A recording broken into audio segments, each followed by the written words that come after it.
ഫ്രാൻസിന് സ്പെയിനാണ് എതിരാളികളാകാൻ പോകുന്നത് ലോകകപ്പിന്റെ സെമി ഫൈനലിൽ. ആവേശകരമായിട്ടുള്ള ഒരു ഫുട്ബോൾ പോരാട്ടത്തിൽ ക്വാർട്ടർ മത്സരത്തിൽ ബെൽജിയത്തെ മറികടന്ന് സ്പെയിൻ അങ്ങനെ അവസാന നാലിലേക്ക് എത്തി. സ്പാനിഷ് ടീമിന് എത്രമാത്രം കരുത്തു കാട്ടാൻ കഴിയും എന്നുള്ളതിന്റെ കൃത്യമായിട്ടുള്ള പ്രകടനമായിരുന്നു, ദൃഷ്ടാന്തമായിരുന്നു ക്വാർട്ടർ ഫൈനലിലെ ബെൽജിയത്തിനെതിരായിട്ടുള്ള ജയം. അങ്ങനെ സ്പെയിൻ ലോകകപ്പിൽ സെമി ഫൈനലിൽ ആവേശകരമായ മത്സരത്തിൽ ബെൽജിയത്തെ 1-2 ഗോളുകൾക്ക് പരാജയപ്പെടുത്തിയാണ് സ്പെയിൻ സെമി ഫൈനലിലേക്ക് എത്തിയത്. കാലിഫോർണിയയിലെ സൊഫി സ്റ്റേഡിയത്തിൽ നടന്ന മത്സരത്തിൽ സൂപ്പർ സബ്സ്റ്റിറ്റ്യൂട്ടായി എത്തിയ മിക്കേൽ മെറീനോയാണ് സ്പെയിന്റെ വിജയശില്പിയായത്. 30-ാം മിനിറ്റിലായിരുന്നു സ്പെയിന്റെ ആദ്യ ഗോൾ. പെഡ്രോ പോറോയും ലെമിൻ യമാലും ചേർന്ന് നടത്തിയ മുന്നേറ്റത്തിനൊടുവിൽ ഡാനി ഓൾമോ തൊടുത്ത shot Belgium goalie Thibaut Courtois തടുത്തു. പക്ഷേ റീബൗണ്ടായി ലഭിച്ച പന്ത് ഫാബിയൻ റൂയിസ് വലയിലെത്തിച്ചു. 41-ാം മിനിറ്റിൽ ബെൽജിയം സമനില പിടിക്കുകയും ചെയ്തു.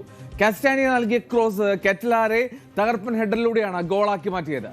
ഈ ലോകകപ്പിൽ അങ്ങനെ ആദ്യമായി സ്പെയിൻ ഒരു ഗോൾ വഴങ്ങി. തുടർച്ചയായി 650 മിനിറ്റുകൾ ഗോൾ വഴങ്ങാതെ നിന്ന സ്പെയിൻ ഗോൾ കീപ്പർ ഉനൈ സിമോണിന്റെ റെക്കോർഡിനും അതോടുകൂടി വിരാമമായി. Belgium goalkeeper Thibaut Courtois ഇതിനിടെ പരിക്കേറ്റ് പുറത്തായതോടെ സെന്നെ ലെമൻസ് ആണ് പകരക്കാരനായി എത്തിയത്. മത്സരം സമനിലയിലേക്ക് നീങ്ങുന്നു എന്ന് തോന്നിച്ച ഘട്ടത്തിലാണ് 86-ാം മിനിറ്റിൽ പകരക്കാരനായി മെറീനോ ഇറങ്ങുന്നതും 88-ാം മിനിറ്റിൽ ഗോൾ സ്കോർ ചെയ്യുന്നതും.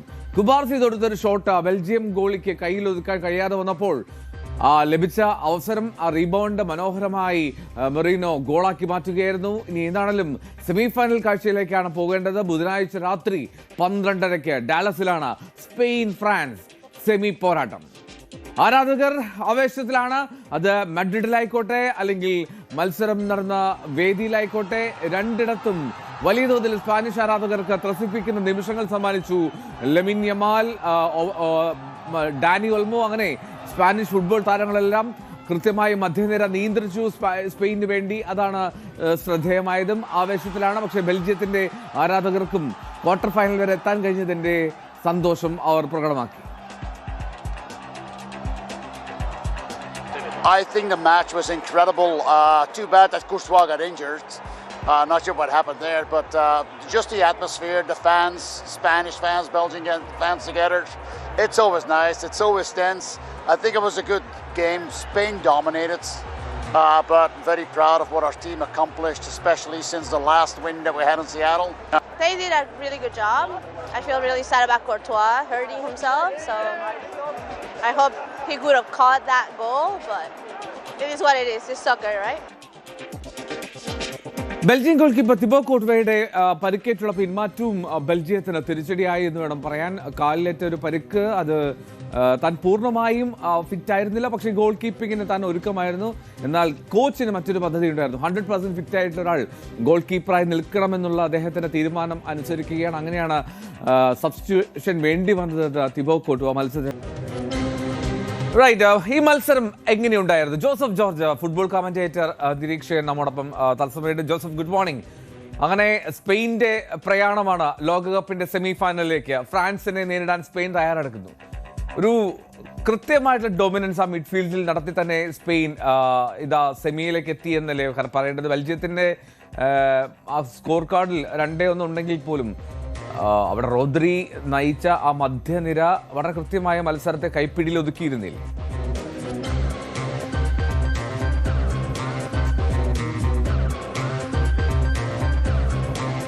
ജോസഫ്, കേൾക്കാമോ?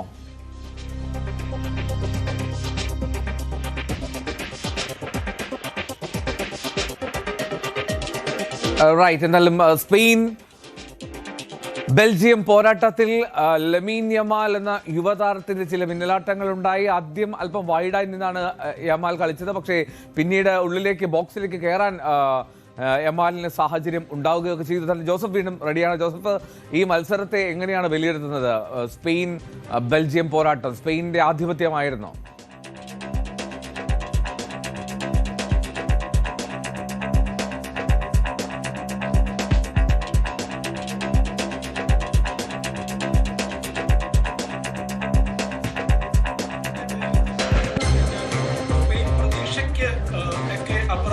നന്നായി കളിച്ചു, കുറച്ചുകൂടെ അഗ്രസീവായി കളിച്ചു, ഫസ്റ്റ് ടൈം കളിച്ചു. അത് തന്നെയാണ് ഇന്നലത്തെ മത്സരം നമ്മൾ ശരിക്കും നോക്കുകയാണെങ്കിൽ അതിൽ പ്രധാന ഡിഫറൻസ്. അവർ ശരിക്കും they were ready they were fighting for every second ball. അങ്ങനെ പറയുകയാണെങ്കിൽ 2 ഗോളും വന്ന് നോക്കുക, അത് റീബൗണ്ടിൽ നിന്നാണ് വന്നത്. ഗോൾ കീപ്പർ സേവ് ചെയ്തു, അതിനുശേഷം അവർ ആ പന്ത് എടുത്ത് അവർക്ക് അടിക്കാൻ സാധിച്ചു എന്നുള്ളതാണ് അവരുടെ ആ ഒരു അഡ്വാൻറ്റേജ്. സ്പെയിൻ അങ്ങനെ ശരിക്കും അഗ്രസീവായി കളിച്ചു, നന്നായിട്ട് ലൈൻ ബ്രേക്കിംഗ് പാസുകളൊക്കെ ഇഷ്ടം പോലെ കളിച്ചു. റോഡ്രിയാണ് ശരിക്കും പറഞ്ഞു കഴിഞ്ഞാൽ ഈ ഡിഫൻസിനെ ബ്രേക്ക് ചെയ്യാൻ ഹെൽപ്പ് ചെയ്തത്. അവസാനത്തെ വിന്നിംഗ് ഗോൾ വന്നത് നോക്കുക, പൗ കുബാർസിയുടെ ഒരു ലോങ് റേഞ്ച് ഷോട്ട് ആയിരുന്നു. അതിന്റെ റീബൗണ്ടിൽ ഫസ്റ്റ് ആരാണ് വന്നത്? മിക്കൽ മെറീനോയും അവിടെ കൂടെ ഉണ്ടായിരുന്നത് അതുപോലെ തന്നെ ഈ വില്യംസും ആയിരുന്നു. അപ്പൊ 2 പേര് അറ്റാക്ക് ചെയ്യുന്ന സ്പാനിഷ് പ്ലേയേഴ്സ്. ഫസ്റ്റ് ഗോൾ വന്നതും സിമിലർ, പെഡ്രോ പോറോയുടെ ഒരു അറ്റാക്ക്, അവിടുന്ന് വന്ന ഒരു ക്രോസ്, ഡാനി ഓൾമോയുടെ ഷോട്ട്, അവിടെയും റീബൗണ്ട് തെറിച്ച് വരുമ്പോൾ ആദ്യം ചാടി വീണത് ഫാബിയൻ റൂയിസ്. ചുരുക്കി പറഞ്ഞാൽ സ്പെയിൻ കുറച്ചുകൂടെ അഗ്രസീവായിട്ട് പന്ത് വിൻ ചെയ്യണം എന്നുള്ള കൂടുതൽ ആഗ്രഹം അവർ കാണിച്ചു. അതിന്റെ ഒരു റിസൾട്ടും കൂടിയാണ്. പിന്നെ ലമീൻ യമാൽ തിരിച്ച് ഫോമിലേക്ക് വന്നതും അവർക്ക് ഒത്തിരി ആത്മവിശ്വാസം നൽകും. റൈറ്റ്, ലമീൻ യമാൽ ഫോമിലേക്ക് എത്തുന്നത് വലിയ ആത്മവിശ്വാസം നൽകുന്നുണ്ട്. എന്താണെങ്കിലും ജോസഫ് സൂചിപ്പിച്ചതുപോലെ സ്പെയിൻ്റെ ഒരു കൃത്യമായിട്ടുള്ള നിയന്ത്രണ മത്സരത്തിൽ ഉണ്ടായിരുന്നു എന്നുള്ളതാണ്. ഇനി അടുത്ത പ്രധാനപ്പെട്ട ഒരു കാര്യം, ഈ വളരെ കൃത്യമായി ബോൾ പൊസിഷൻ മെയിൻറ്റെയിൻ ചെയ്തു, അതേസമയം തന്നെ ആക്രമണം നടത്തുകയും ചെയ്തു സ്പാനിഷ് സംഘം. അങ്ങനെ രസകരമായിട്ടുള്ള ഫുട്ബോളാണ് കാഴ്ചവെച്ചത്. ഈ സ്പെയിൻ എത്രമാത്രം കരുത്തരാണ് ഫ്രാൻസിനെതിരെ?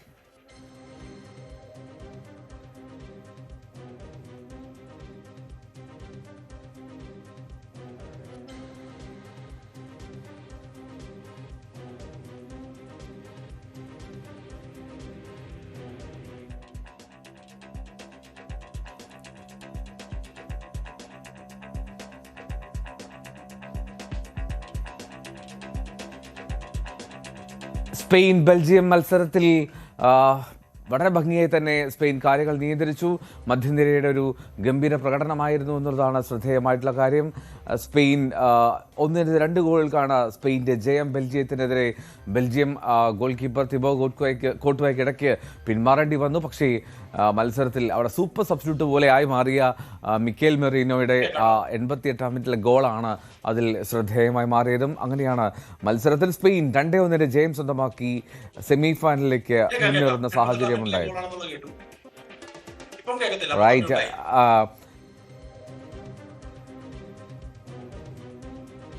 ജോസഫ്, എനിക്ക് തോന്നുന്നു ഈ സ്പെയിനിന്റെ പ്രകടനം അത് ഗംഭീരമായിരുന്നു. ഈ ബോൾ പൊസിഷൻ കീപ്പ് ചെയ്തു, ഒപ്പം തന്നെ ആക്രമണം നടത്തുകയും ചെയ്തു. അങ്ങനെ ബോൾ പൊസിഷനും ആക്രമണമൊക്കെ നടത്തി 2-1 രസകരമായ ഫുട്ബോളിന് ശേഷം 2-1 ജയം നേടിയ സ്പെയിൻ എത്രമാത്രം കരുത്തുറ്റ എതിരാളികളാണ് ഫ്രാൻസിന്? സ്പെയിൻ അപരാജിതരായിട്ടാണ് 36 മത്സരങ്ങളിൽ വരുന്നത്. അപ്പോൾ ആ ഒരു സ്ട്രീക്കിന്റെ ഒരു കോൺഫിഡൻസ്, അതുപോലെ തന്നെ ഡീലാ ഫെവിന്റയുടെ കീഴിൽ മേജർ കോമ്പറ്റീഷൻസിൽ 12 വിജയം, 1 സമനിലയും, 1 തോൽവി പോലും ഇല്ല. യൂറോ ചാമ്പ്യന്മാരാണ് നമുക്കറിയാം. അപ്പോൾ ഫ്രാൻസ് ഒന്ന് സൂക്ഷിച്ചിരിക്കുന്നത് നല്ലതാണ്. ഫ്രാൻസിന് നല്ല കടുത്ത പോരാട്ടം നൽകാൻ പറ്റുന്ന ഒരു ടീമാണ് സ്പെയിൻ എന്ന് തെളിയിച്ചു. കാരണം ഇന്നത്തെ സ്പെയിന്റെ മത്സരം നമ്മൾ പ്രതീക്ഷകൾക്കൊക്കെ അപ്പുറത്ത് നല്ല അടിപൊളിയായി കളിച്ചു എന്ന് സിമ്പിൾ ആയിട്ട് പറയാം. പ്രത്യേകിച്ചും ലമീൻ യമാലും പെഡ്രോ പോറോയുടെ കോമ്പിനേഷൻ, റൈറ്റ് ഫ്ലാങ്കിൽ അവർ ശരിക്കും വെള്ളം കുടിച്ചു പോയി. ഡിക്കൂപ്പറിന് ഒരു ഐഡിയ പോലും ഇല്ലായിരുന്നു എന്താ സംഭവിക്കണേ, ലമീൻ യമാലാണോ അതോ പെഡ്രോ പോറയാണോ, ആരെയാ പിടിക്കണ്ടേ. ലമീൻ യമാൽ ഇന്ന് ഇഷ്ടം പോലെ ഡ്രിബിൾ ചെയ്ത് കയറിപ്പോയി. അതുപോലെ തന്നെ പെഡ്രോ പോറോയുടെ ഓവർലാപ്പിംഗ് റണ്ണുകളും അദ്ദേഹത്തിന്റെ കട്ട്ബാക്കിൽ നിന്നാണ് ആദ്യത്തെ ഒരു ഗോൾ വരുന്നത്. അപ്പം ആ ഒരു റൈറ്റ് സൈഡ് വളരെ മനോഹരമായി. അതുപോലെ തന്നെ ഫാബിയൻ റൂയിസിനെ ഇന്ന് ആദ്യം 11ലേക്ക് കൊണ്ടുവന്നത്. പുള്ളി ഫസ്റ്റ് ടൈം കളിക്കുന്നുണ്ടായിരുന്നു. കുറച്ചുകൂടെ പെഡ്രി കളിക്കുന്നതിൽ പെട്ടെന്ന് പന്ത് റിലീസ് ചെയ്യുന്നു. അങ്ങനെ ഒരു നല്ലൊരു ഫ്ലോ ഇന്ന് കിട്ടി. എതിരാളികൾക്ക് അനുസരിച്ചാണ് ഇന്ന് തന്ത്രം പണിയെന്ന് വ്യക്തം. 2ാം പകുതിയിൽ അതിനുശേഷം പെഡ്രിയൊക്കെ വന്നു. എന്നാൽ ആ ഒരു കോൺഫിഡൻസ്, പ്രത്യേകിച്ചും റൈറ്റിലെ കോമ്പിനേഷൻ. പക്ഷെ കൺസേൺ ലെഫ്റ്റിലാണ്. കുക്കുറയ ലീവ് ചെയ്ത സ്പേസിൽ നിന്നാണ് ആ ക്രോസ് വന്നത്. അത് തന്നെയാണ് ഫ്രാൻസ് ഏറ്റവും കൂടുതൽ അറ്റാക്ക് ചെയ്യാൻ സാധ്യതയുള്ളൊരു സ്പേസും. അപ്പൊ അങ്ങനെ നോക്കുകയാണെങ്കിൽ ലെഫ്റ്റ് ബാക്കും ലെഫ്റ്റ് സെന്റർ ബാക്കിന്റെ ഇടയിലുള്ള ആ ഒരു സ്പേസ്, ആ ഹാഫ് സ്പേസ് കുറച്ചുകൂടെ നന്നായി കവർ ചെയ്യേണ്ടി വരും. പക്ഷെ റോഡ്രി നന്നായിട്ട് സ്ക്രീൻ കൊടുക്കുന്നുണ്ട്, നല്ല പ്രൊട്ടക്ഷൻ കൊടുക്കുന്നുണ്ട് അദ്ദേഹം. അത് മാത്രമല്ല പന്ത് എടുത്തു കഴിഞ്ഞിട്ട് ഫൈനൽ തേർഡിലേക്ക് നൽകുന്ന ലൈൻ ബ്രേക്കിംഗ് പാസുകൾ പലപ്പോഴും എതിരാളികളെ ഓപ്പൺ അപ്പ് ചെയ്യുന്നു. അപ്പൊ അങ്ങനെ നോക്കുകയാണെങ്കിൽ സ്പെയിന് നല്ല കട്ടയ്ക്ക് പൊരുതാൻ പറ്റും. ഫ്രാൻസിനുള്ള ഏറ്റവും ശക്തമായ വെല്ലുവിളി ഞാൻ പ്രതീക്ഷിക്കുന്നത് സ്പെയിനിൽ നിന്ന് തന്നെയാണ്. അവർ ഒരുപക്ഷെ ഈ മത്സരത്തിൽ ആര് ഫൈനൽ ജയിക്കുന്നു, ഈ മത്സരത്തിൽ ആര് ജയിക്കുന്നു അവർ ഫൈനൽ ജയിക്കാനാണ് സാധ്യത. റൈറ്റ്, അതാണ് എന്താണെങ്കിലും ജോസഫ്, ഈ സ്പെയിൻ ഫ്രാൻസ് മത്സരത്തിന് മുമ്പ് ഈ മത്സരത്തിൽ ബെൽജിയത്തിനെതിരെ പോരാട്ടത്തിൽ ലാമിൻ യമാലിന്റെ രസകരമായിട്ടുള്ള നീക്കങ്ങളൊക്കെ ഒരുപാട് കണ്ടു. എന്താ പറയുക, മിന്നലാട്ടം എന്നൊക്കെ മലയാളത്തിൽ പറയുന്നതല്ലേ. പക്ഷേ അതിനും അപ്പുറത്തേക്ക് ഈ ആദ്യം അദ്ദേഹത്തിന് വൈഡായി പോകേണ്ടി വരുന്നു, ബോക്സിനുള്ളിലേക്ക് കയറാനുള്ള സാഹചര്യം പിന്നീടാണ് വരുന്നത്, ഒരുക്കി എടുക്കുകയാണ്. അപ്പോൾ എങ്ങനെയുണ്ടായിരുന്നു ഈ സൂപ്പർ താരത്തിന്റെ യുവ സെൻസേഷന്റെ പ്രകടനം? ഇന്ന് ലമീൻ യമാലിനെ മിക്കപ്പോഴും ഡബിൾ മാർക്കിംഗ് ആയിരുന്നു. ഡിക്കോയ്പ്പറും അതുപോലെ തന്നെ ജെർമി ഡോക്കു അറ്റാക്ക് ചെയ്യുമ്പോൾ ലമീൻ യമാൽ ട്രാക്ക് ബാക്കും ചെയ്യുന്നുണ്ടായിരുന്നു. അപ്പം അതും എടുത്തു പറയണം. ഇന്ന് ശരിക്കും പറഞ്ഞാൽ ലമീൻ യമാലിന്റെ പെർഫോമൻസിൽ ഒത്തിരി ഹാപ്പിയാണ്. കഴിഞ്ഞ മത്സരത്തിൽ അദ്ദേഹത്തിന് ന്യൂനോ മെൻഡസ് പോക്കറ്റിൽ ഇട്ടെങ്കിൽ ഇന്ന് ഡിക്കോയ്പ്പറിന് ഒരു ഐഡിയ കിട്ടിയില്ല എങ്ങനെയാണെന്ന്. പുള്ളി ഇടയ്ക്ക് വൈഡിൽ പുറത്തേക്ക് പോകുന്നതും അവസാനമായപ്പോൾ അകത്തേക്ക് വരുന്നതും രണ്ടുമായപ്പോൾ നല്ല കൺഫ്യൂഷനായി. ഒരുപക്ഷെ ആ സബ്സ്റ്റിറ്റ്യൂഷൻ കഴിഞ്ഞ് ജോക്കിംഗ് സെയ്സ് വന്നപ്പോഴാണ് കുറച്ചും എങ്കിലും ലമീൻ യമാലിനെ ഒന്ന് പിടിച്ചു നിർത്താൻ സാധിച്ചത്. അപ്പോൾ ഇന്നത്തെ ഒരു പെർഫോമൻസ് ശരിക്കും ഫസ്റ്റ് ടൈം കളിക്കുക, ഫസ്റ്റ് ടൈം ഡ്രിബിൾ ചെയ്ത് വന്നിട്ട് മിക്കപ്പോഴും പുള്ളി സെന്ററിലേക്ക് സ്ക്വയർ പാസുകളാണ് കൊടുക്കുന്നത്. പക്ഷെ അത് പ്രൊഡിക്ട് ചെയ്യാൻ പറ്റുന്നില്ലായിരുന്നു ബെൽജിയത്തിന്റെ ശരിക്കും പറഞ്ഞാൽ ലമീൻ യമാലിനെ ഇന്ന് മാർക്ക് ചെയ്യാൻ പറ്റിയില്ല. അങ്ങനെയുള്ള സ്പേസിൽ പുള്ളിയുടെ അടുത്തേക്ക് 2-3 പേര് കമ്മിറ്റ് ആവുമ്പോൾ ആ ഉണ്ടാവുന്ന സ്പേസിൽ നിന്നാണ് ബാക്കിയുള്ളവർക്ക് ഓപ്പൺ സ്പേസ് കിട്ടിയതും ഷോട്ട് അടിക്കാൻ പറ്റിയതും ഹാഫ് സ്പേസുകൾ ക്രിയേറ്റ് ആയതുമല്ല.